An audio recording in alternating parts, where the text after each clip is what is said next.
Hey,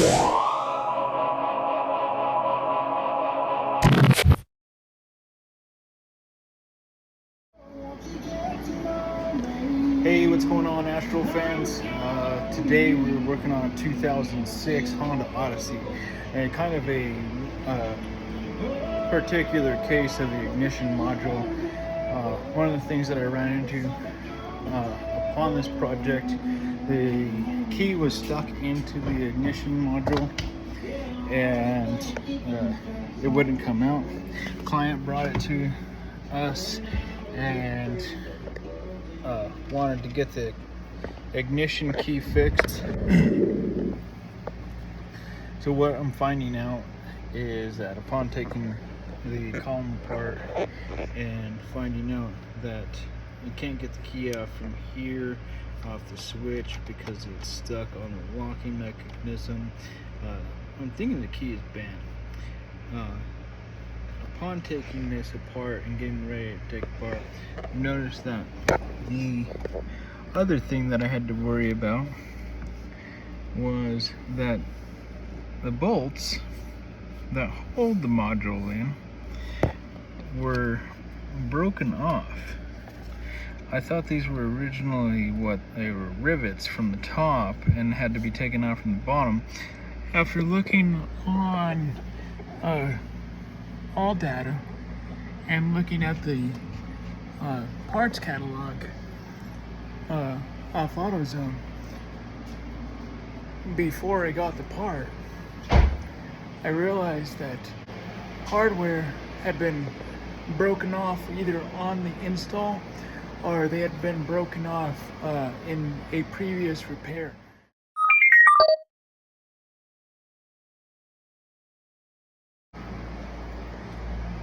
In order to do this, is I'm going to grab a small die grinding wheel here and start grinding away because I can't use my big cutoff 2.5 inch wheel in there. It's way too tight. So the fix of that, small Black & Decker die grinding wheel with cutoff, and I'm just going to zip those heads off where it's still holding it on and see if that works, which it should. Or it may cause me more problems. Hopefully not more problems, but we'll see what happens.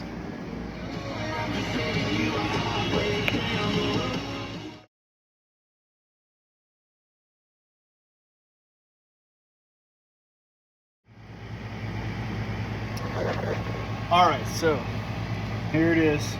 Got it out and went at a different angle than I originally wanted to go at. Initially, I wanted to cut the bolts off the head and see if I could slide down and save the bracket, but after looking at the minimal room that I had inside the steering column as it was tilted down, I decided to cut the whole entire thing completely in half at the bracket, and that allowed me to pull the ignition solenoid out from the bottom without causing any more damage. So if you're noticing here, what I did is, here's the current bracket that's holding it on, and then also the locker there. I cut the bracket in half here and here with a small die grinder, and that freed up some movement there, and I bent the rest back and then slid it down, and there's our piece. You can see as the key is pretty much stuck inside there, not turning hardly any movement. Won't go any further back than the number 1 position, so it's stuck in the 0 and the number 1 position. Won't go into number 2 accessory position and start. So that's the overall summary of why we're replacing it with this new one that we got from AutoZone.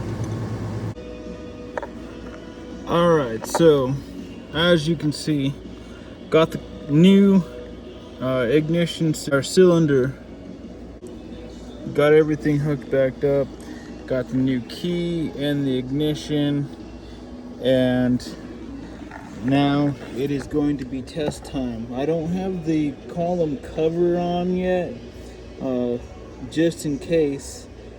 And also, so when I do fire the ignition over, I can tighten this bolt here, right here, when the steering wheel is in the 6 o'clock position of it. That's the only way that you can get to it. And also this screw on this side.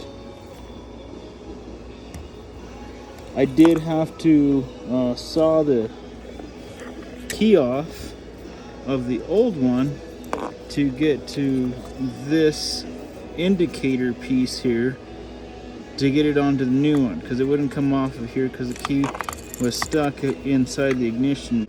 Now is time of hope. I just gotta hook up the battery and get it to turn over.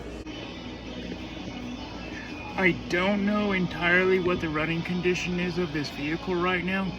I just know that we couldn't get it to turn over to do any diagnostics.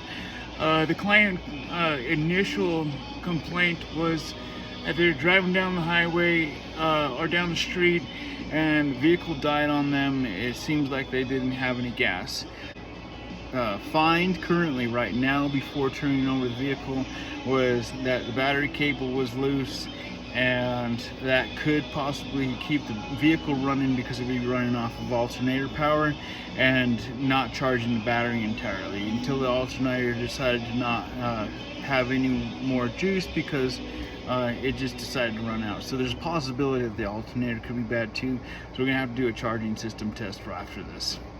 So I'm gonna hook up the battery and, cross my fingers, hope for the best that this thing turns over. Regardless, this is probably gonna be a little better than what it was as far as ignition cylinder wise goes. So we got the battery hooked up. Here's a good indicator showing that the ECU is reading that there's a key inside the ignition before firing it up, and now got lighting down to the ignition cylinder, and we're gonna turn it over and see how it works. All right, here's moment of truth. I'm gonna turn the vehicle over and see if we can get an engine start.